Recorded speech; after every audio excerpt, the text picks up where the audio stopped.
All-Consuming Vanity by Judith Ineson. A high-ceilinged rock-hewn room, dusk. All is silent, until the vampire bats roosting on the ceiling start to dive-bomb the coffins lined up in the room below. Groups of bats work together to land in unison on the coffin lids, so that their combined weight produces a knocking sound. One ornate coffin receives particularly vigorous attention, orchestrated by the largest of the bats, Edgar. Eventually, the ornate coffin lid opens, and a male vampire, Stan, dressed in 1920s evening wear, sits up, shielding his eyes and squinting towards a mesh-covered window. Ugh, that time again already. Edgar has landed on the windowsill and squeaks at Stan whilst the other bats fly around the room. Stan stands and steps out of his coffin. As he does so, a dishevelled man, Entree, scuttles out and heads for a large oak door, lurching away from the other opening coffins as he goes. The awakening vampires watch with bemused indifference as Entree, whimpering with fear, wrestles with the door handle. Rising from the coffin nearest to Stan's, Endeara shakes her head and sighs.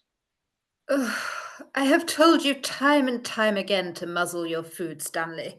I hardly slept all day. You should have joined us. Endeara is not impressed. As he speaks, Stan slides open the mesh screen covering the window so that the bats can fly out. Oh, come on, don't be angry. I thought he'd make a nice entree to share before we head out tonight. One of the other vampires grabs Entree by an arm and, with a raised eyebrow, looks to Stan for permission to feed. No, please, no. Please let me go. I have a family, 3 young children. Are you offering your children in your place? No, of course not, but please. Oh, what are you bleating on about? We're giving you the greatest honor that any human could hope for.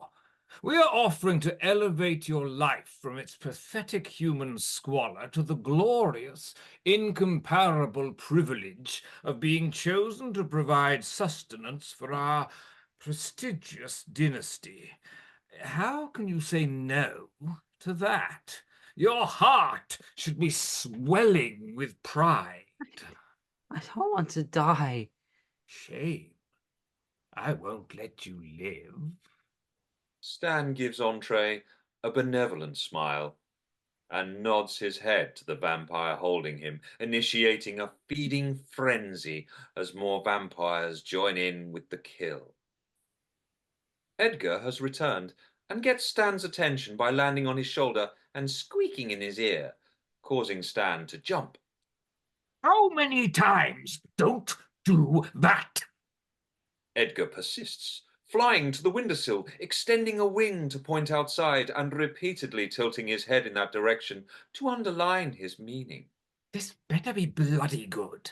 I'm missing out on a delightful hors d'oeuvre for this. Through the window, the view is from high up on the side of a mountain, and across the valley there is a lone climber lit by the stars and a headlamp.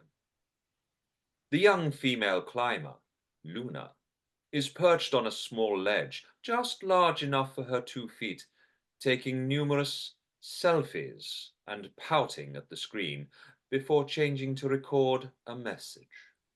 Bitch girl is back, and it's that time of the month again when I like to get out and about. Well, why shouldn't I? There's no harm in me being out here in a beautiful place far away from my living soul, living my best life. As you can see, I'm nearly at 3,000 meters and I'll be at the top soon, so I'll get back in with you all then. Luna stops recording and holds out her phone, trying and failing to get a signal. Edgar startles her by landing next to her face, but she quickly regains her composure and starts filming him. So I just made a new friend. What's your name?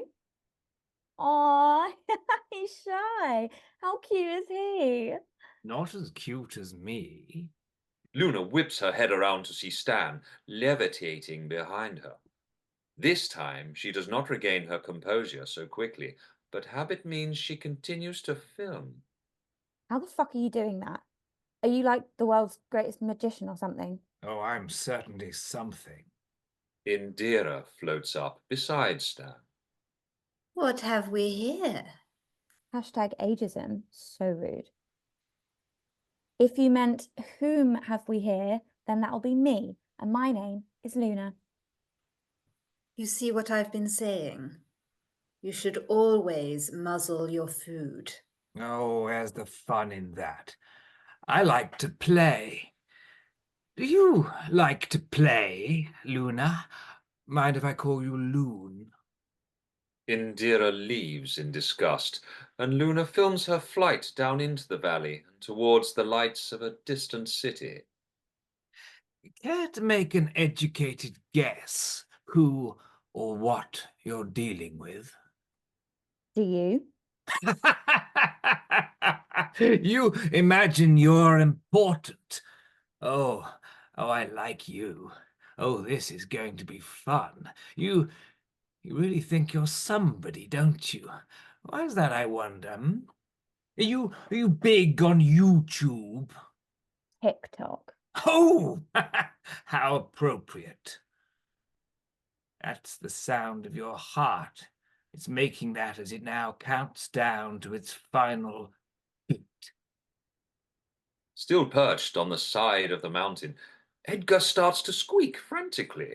Oh, what's up with you? Edgar sniffs the air in reply, and then flies away. Wise bat. You really do think a lot of yourself, don't you? Like you don't? In my case, it's justified. My illustrious lineage is longer than Christ's. Edgar returns with more bats. They land on Stan's shoulders, dig their claws into his dinner jacket, and try to fly away with him. But they can't shift him. And yet, I've never heard of you. Are you as shy as your bats? What the fuck are you trying to do? Just piss off! Edgar and his crew fly away, in the direction Endeara took. Don't be fooled into thinking fame equals success. That's the mistake Jesus made. If anyone's being fooled, it's you. You're too arrogant to listen to anyone else, and that's going to be your downfall. You're getting on my nerves now, loony. In an instant, Stan has flown into Luna and has sunk his fangs into her neck. But in the same moment, Luna has grabbed hold of Stan's arm and bitten into it. Stan tries to free his arm by shoving it further into Luna's mouth so that the back of her head slams into the rock face. But at that moment, as the moon rises above the mountain and shines down into the valley, Luna undergoes a remarkable metamorphosis. The young woman is replaced by a werewolf that rips Stan's arm from its socket. As the blood sprays from Stan's shoulder, Endeara returns with Edgar and co. I told you to muzzle her. The life drains from Stan, and he falls, tumbling down the mountainside before coming to rest on a ledge. Edgar and his crew land on their old master and begin to lick his wounds. Fade out.